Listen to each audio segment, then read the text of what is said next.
Good morning. Let us get started with chapter 2, which deals with competitiveness, strategy, and productivity.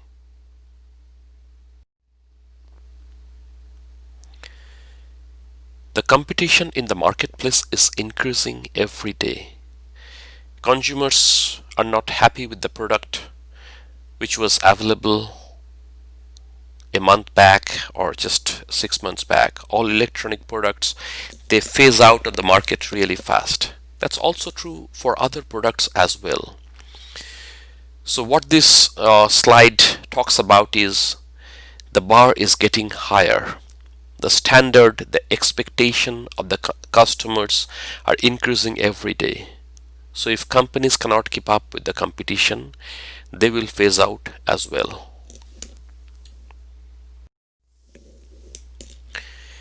The chapter focuses on competitiveness, strategy, and productivity.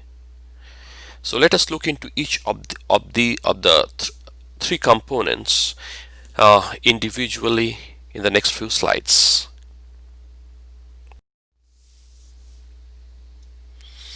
So competitiveness in layman's term is, can the company satisfy the consumer's want or need? So there are subtle things in that definition. It doesn't say that the company has to produce the best product or the company has to produce the most technology savvy product. That's not. The point is whether they satisfy consumers' demand. So there can be a product which is really great as far as technical qualities are concerned, but that might be beyond what consumers can comprehend. So in that case, um, there will not be a demand for that product. So there should be a match between consumers' demand and what the company can provide.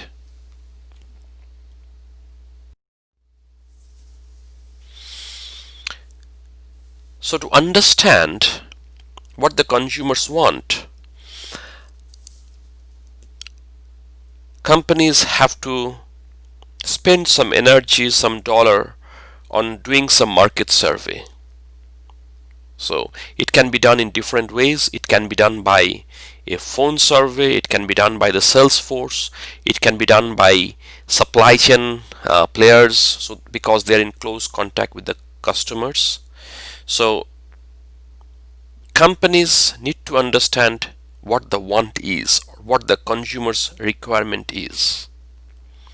Next, they should understand what is the price level at which the consumer is ready to buy the product. It doesn't say that the price has to be low. It is the price at which the consumers are ready to buy the product. It can be a high price as well. If consumers are ready to pay a high price for that product, so the company can set high price as well. So that the level can vary based on what the consumers want. And finally, it is advertising and promotion. Once company come up with a new product, they should make the consumers aware of the product, the specification of the product, the technicalities and the attributes of the product. Unless they do that, the product is not successful. So keeping that in mind, companies should plan their advertising and promotion campaign.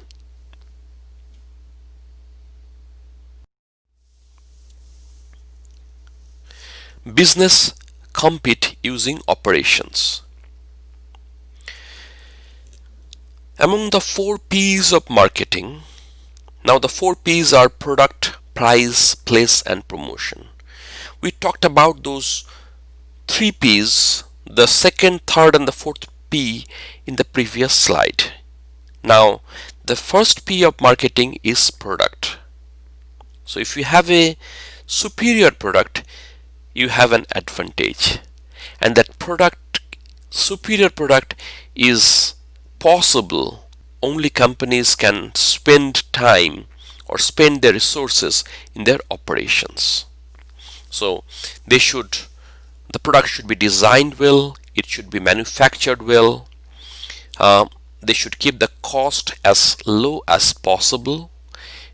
The product should be available at a location so that the consumers can easily get the product. So that availability is important.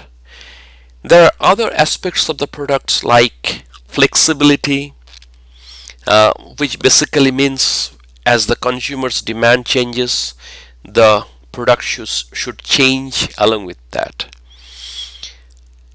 Supply chain management is important because companies doesn't make the product themselves, the whole product themselves. The components come from somewhere else. So unless there is a superior component which goes into making that product, the final product won't be good. So the quality of that product, the supplier, that is made possible by supply chain. So that operations includes supply chain as well. And of course, services. Many products lose market share because of poor after sales service. So the service should be a component of the operation, and company should spend some resources in developing that as well.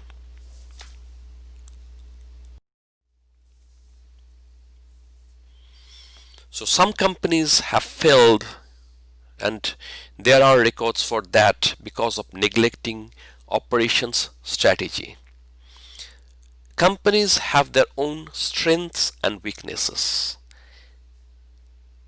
There is not a single company who will have all the strength and doesn't have any weakness. Every company, however big it is, has got their own weaknesses. At the same time, they survive because of their strength. So understanding their strength and overcoming their weakness helps company to survive in the market.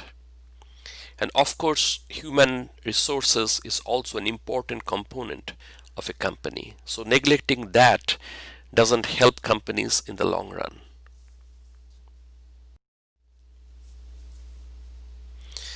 This figure talks about the hierarchical planning process. So in the top tier, there's the mission, then comes goal, organizational strategies, functional strategies, and tactics. The mission is basically a statement. Why do you exist in the market? So if you take the example of University of South Dallas, when it was established, the mission was to serve this the South Dallas community, where there isn't that many universities and colleges. So that is a mission. Then you set up goals. So goals is basically guided by the missions. So goal may be to stay as close to the population as possible. Then comes organizational strategies and functional strategies. Organizational strategy might be to do social service, to make the classes uh, the, the the price for individual class as low as possible. Okay, that would be an organizational strategy.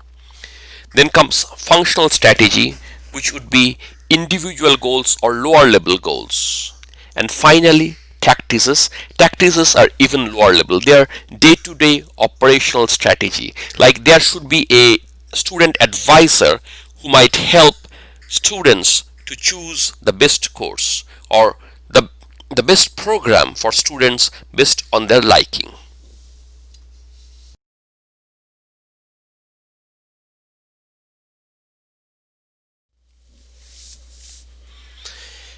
McDonald's mission statement.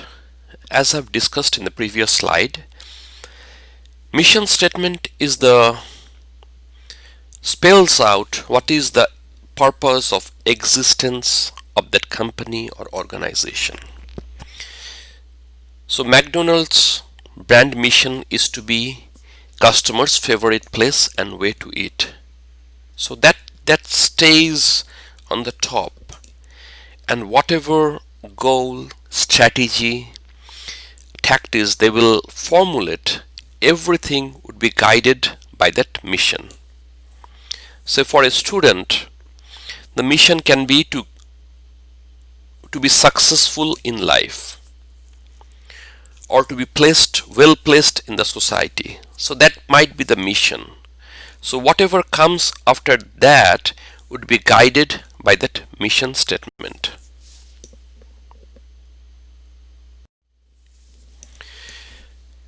Now goal comes after the mission statement. After the mission is formulated, next comes goal. So for that student who set up his mission to be successful in life can set up a goal to get a degree from a university. So that's the goal. He takes some positive step. So that's a goal. For the company who wants to be friendly to the customers or wants to be the favorite place of the customers, they might formulate some goals like maybe opening up stores close to the customers as possible. Okay, so those are goals.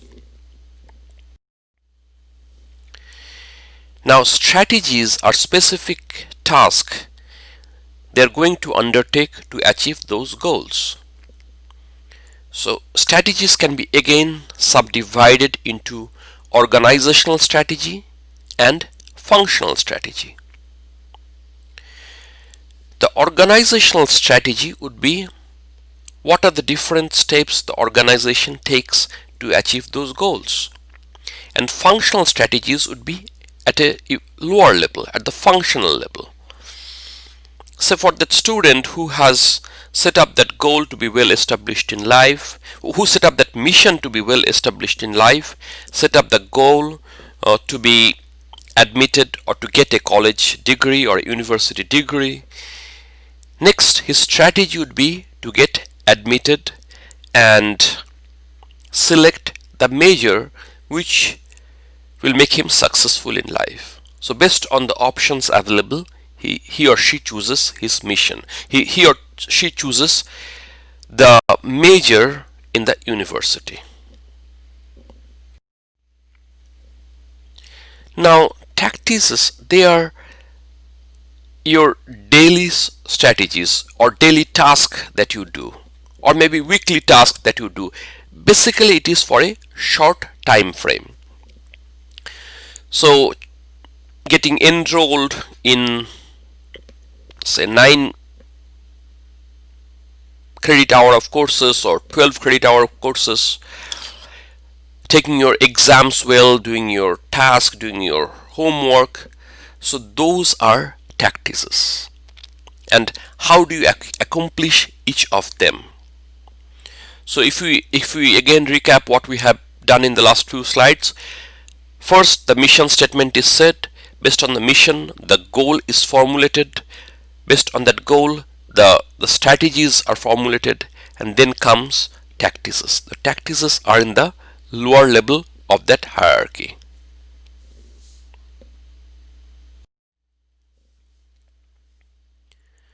Core competencies. Companies survive in the market because of some core competency. We talked about strengths and weaknesses. Now strengths are the core competencies of the company.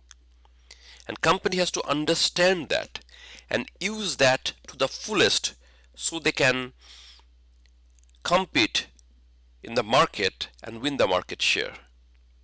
And also survive in the market. That's also important. Surviving in the market. So if you take the example of some of these companies like say Walmart, one of its core competency is low price, and that's the reason they survive in the market. So they have to make their supply chain, their operations in such a way that they can provide goods at a low cost. Now it's a difficult task. Again, it's not an easy task to provide goods at a low cost.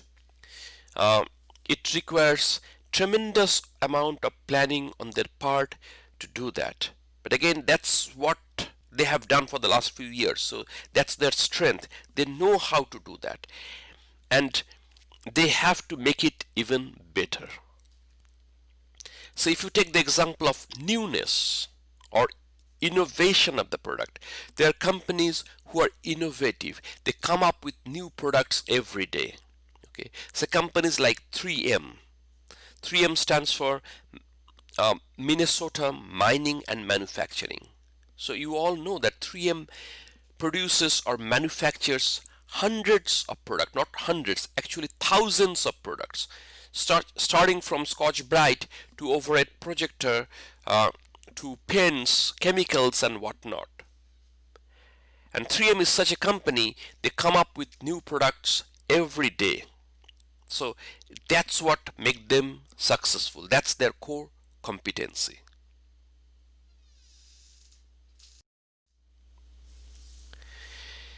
Strategy formulation. Now, after you have understood your core competency, you should understand your limitations as well. So, limitations are your weaknesses. So, you may not be able to overcome all your weaknesses, but at least you should know where your weakness lies. The other thing which is important is the opportunities and threat which are which exist in the market. So opportunities are what are the ways by which you can get advantage in the marketplace, or what are the new avenues which are opening up in the marketplace. So you should use your strength to make best use of those opportunities. But in the market, there is not only opportunities but also threats. You have your competitors who are coming up with new products.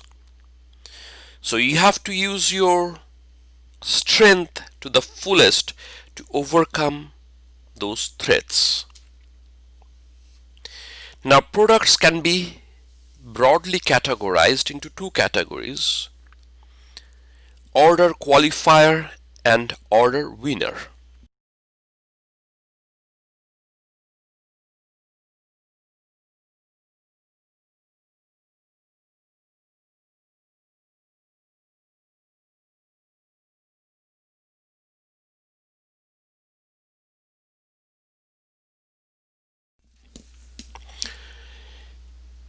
There are two major classes of strategies which can be uh, adopted as far as a product design is concerned. One is order qualifier and the other is order winner. The qualifier means it should have the basic qualities which are required in a product if you want to sell that product. So those are the qualifier are the basic qualities. So these are the basic qualities, and the winner are basically the stars, the the bells and whistles. Okay, so the additional property which makes it more attractive to the consumers. But one thing is worth mentioning here: whatever is a order winner today will become a order qualifier tomorrow. Again, tomorrow whatever is the order winner, that becomes a qualifier the next period. So this cycle continues. So the order winner continuously, as time passes by, there are new bells and whistles added to the product, and eventually they become order qualifier. For example, a camera in a laptop, that was the order winner if you go say 10 years back, but now it is an order qualifier. It's no more a order winner. Say a backlit keyboard, which was the order winner, now it is almost becoming order qualifier. So this cycle continues.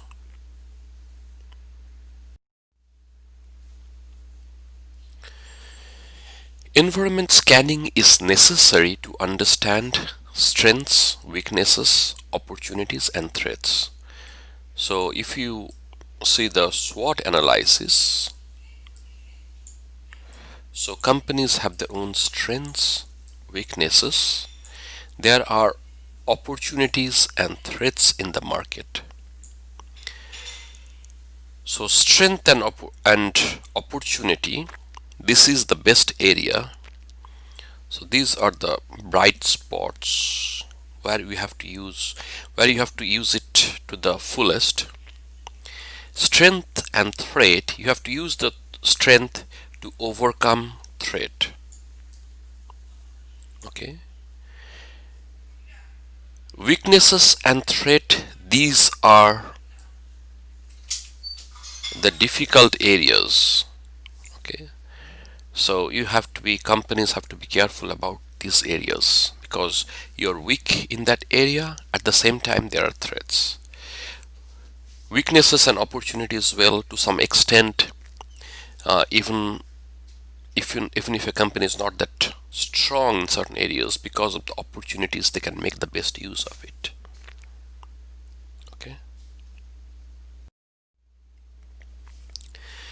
The external factors affect a company. So it can be both a threat, it can be both a opportunity, but on the whole, they can be classified um, as economic conditions, political conditions, legal condition, technology, competition, and market. Now, a good example of an economic condition is GDP. If the GDP is increasing, that's a sign that the country is prospering, and that will positively affect a company. Political condition. Some countries have got unstable government, so if that's the situation, then it will adversely affect the functioning, the operation of a company. Legal environment. Companies have to work within the boundaries of the legal environment. So whatever decision they take, whatever way they operate, those are guided by those rules. For example, for transportation companies, there is a government regulation uh, which guides how many hours a driver can drive at a stretch. So drivers have to take a break after certain interval of time. So those are certain regulations. Technologies change and companies have to adapt to those changed conditions. Competition, there are new competitions in the market every day, so companies have to be aware of that. So market, every company has got their potential market. That may not be the existing market, it is a potential market. There might be an existing market right now, and they would like to expand to those potential market areas.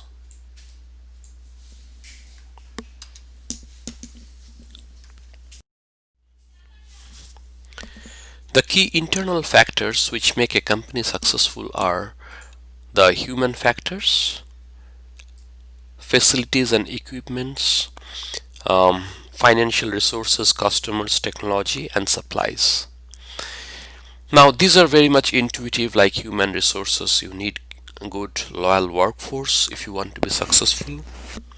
Facilities and equipments, this includes your factory, your location, the cost of maintenance, cash flow.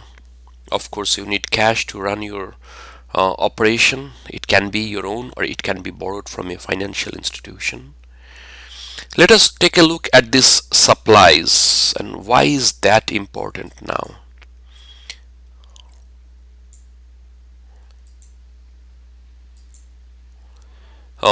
Most companies now doesn't manufacture all the component which goes into their product, so they need to have suppliers. And suppliers, the loyalty of the supplier, the quality of the supplier, The financial capability of the supplier, that to a big extent make a company successful. If you take the case of the Japanese manufacturers like say Toyota, Honda, they are successful primarily because of their suppliers. Most of these two companies, they have their suppliers for a long time who are loyal. They provide them with quality goods. That's what ultimately um, affect the quality of their product. So supplier is, if you go little back, maybe supplier was not that important. It was not one of the prime key factors, but more and more the supplier is become a key factor.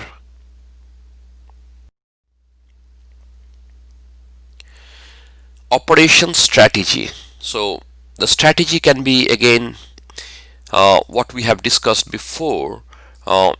You have mission, underneath that there is goal, then comes strategy. Strategy can be broadly divided into organizational strategy, and this is organizational strategy, and other is the operational strategy. So the operational strategy falls below organizational strategy. This is narrower focused compared to organizational strategy.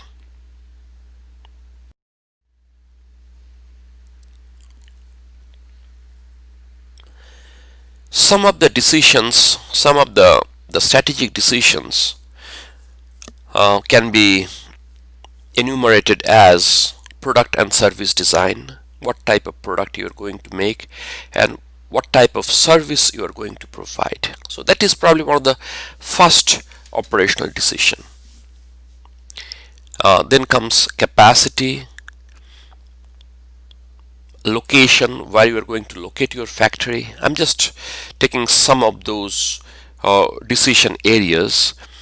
Inventory, what is that inventory all about? Any work or any raw material or finished goods or semi-finished goods which are not sold to the customer is inventory. Okay, so as far as the raw material is concerned, companies can decide whether they will have tons of raw material in store and then start manufacturing, or they will get the raw material whenever it is required. So those are some of the decisions they have to take, and which in turn affect companies. Now the other would be supply chain factor. What type of supply chain would they adopt? Will they sell their product directly to the customers? Will they go through the retail channel? Will they have their own distribution center? So those are some of the supply chain factors. Okay.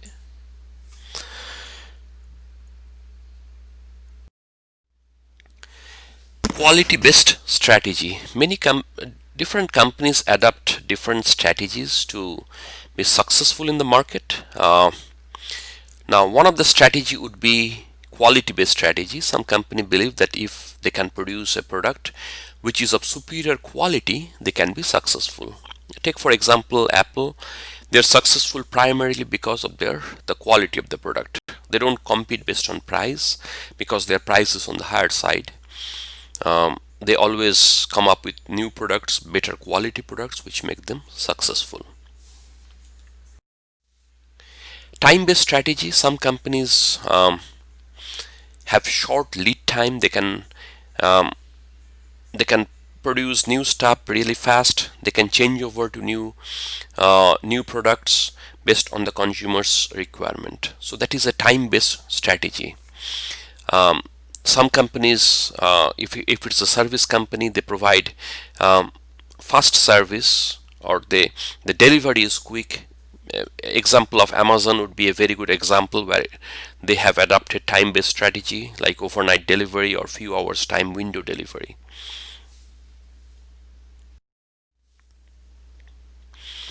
Areas where organizations have achieved time reduction. So processing time, changeover time, delivery time. So these are the areas. So processing time, changeover time, delivery time, response time, so or planning time. So these are the areas where companies have adopted time-based strategy, um, and has become successful. They have reduced those time so that they can come up with a new product really fast, or they can change over to a new product fast. Agile operation is again being flexible, so that's important, how fast you can change over to a new product. But again, with that flexibility, cost, quality, reliability is important. So those are also to be considered when you consider flexibility. So we talked about cost, we talked about quality, reliability, and flexibility. We'll move over to the next slide, which talks about the balanced scorecard approach. So it's a top-down approach, top-down management system, where organizations clarify their vision. So vision is here on the top, and transform them into actions. So develop objectives, they develop matrices to understand or to measure the outcome of some of the objectives. Um, those matrices can be again financial focused, customer focused, internal business focused, and learning and growth. So those can be part of that initiative. So let us try to understand what those matrices are. The balanced scorecard that can include labor productivity. Labor productivity is again a measure how productive your labor is. It's a quantitative measure of labor productivity. Machine productivity, how productive the machine is, how many units they can produce in a day, that is machine productivity. Capital productivity, what is that? What is the return on capital? What rate of interest are you getting? You have invested $100,000 in your project or in your factory. What's the return of that capital? So again, there can be a number based on which you can decide whether it is doing good or bad. Energy productivity, all the energy that you are putting in, whether that is you are getting some output out of that energy. Now productivity, a measure of the effective use of resources. Effective use of resource, usually expressed as a ratio of output to input, that is productivity. So in the numerator you have output, in the denominator you have input. Productivity measures are useful for tracking and operating units performance over time. Operating units performance over time. Judging the performance of an entire industry. So it can be a narrow focused or it can be a broad focused. Okay, so we'll look into that this ratio little in more details. What does this output by input mean?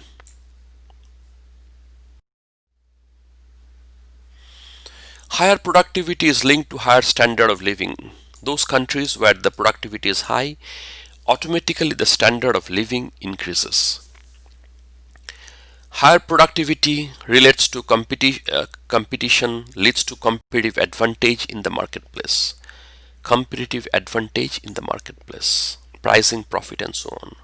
For industry, high relative productivity makes it less likely it will be supplanted by foreign industry. So if the domestic industry is productive, so it can withstand the onslaught from the foreign manufacturers. Now we are getting more into the quantitative aspect of this chapter. Productivity means output by input. Okay, this is the generalized formula. Okay, but what does this output mean?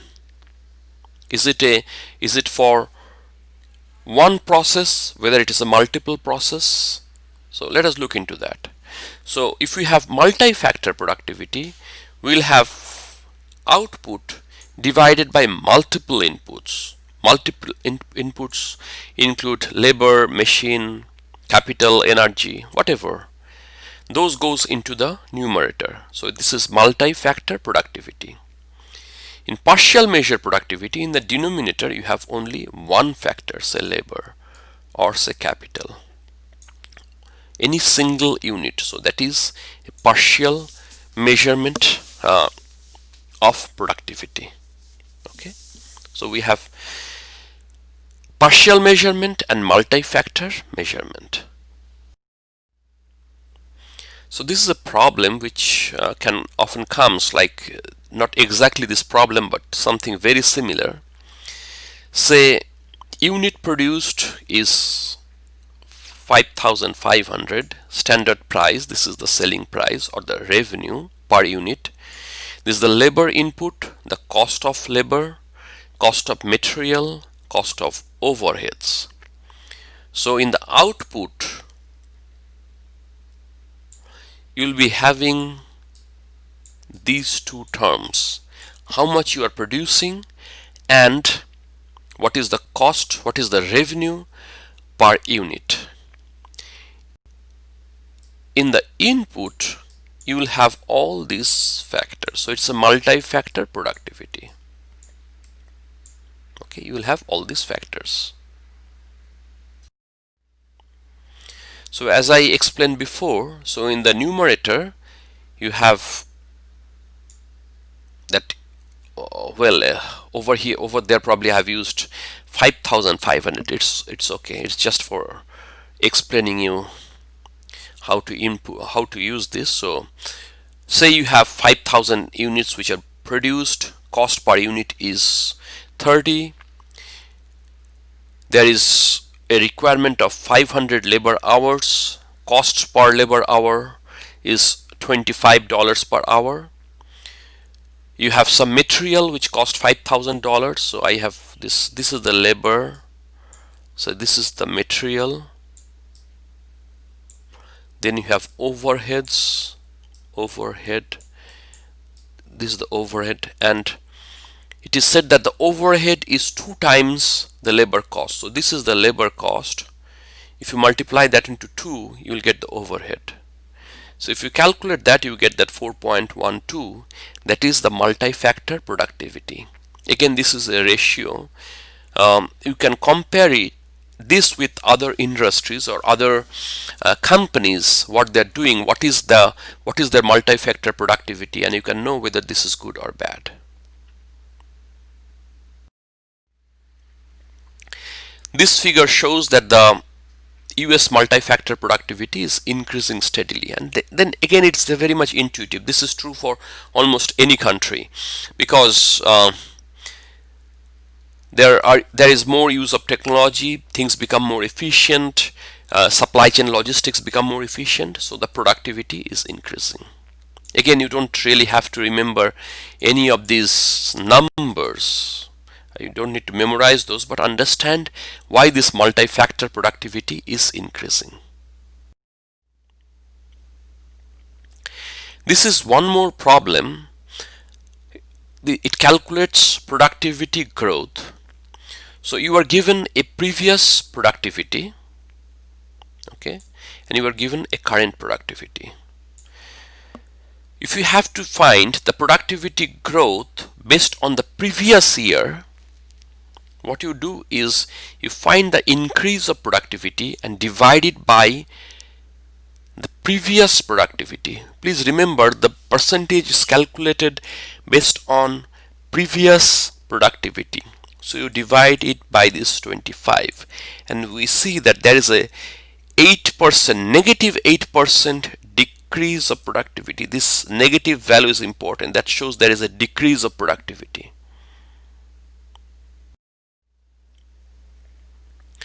Multi-factor productivity in private non-farm business sector. Okay, so there had been a dip here, maybe because of the economic recession in 73, then again there is a growth.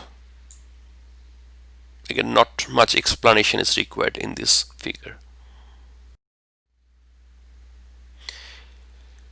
This is multi-factor productivity growth for manufacturing. Again, we see here there is certain growth and then there is a dip.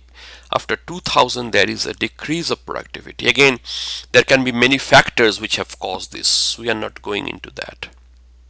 Maybe in other chapter we will talk about some of these causes of decrease in productivity.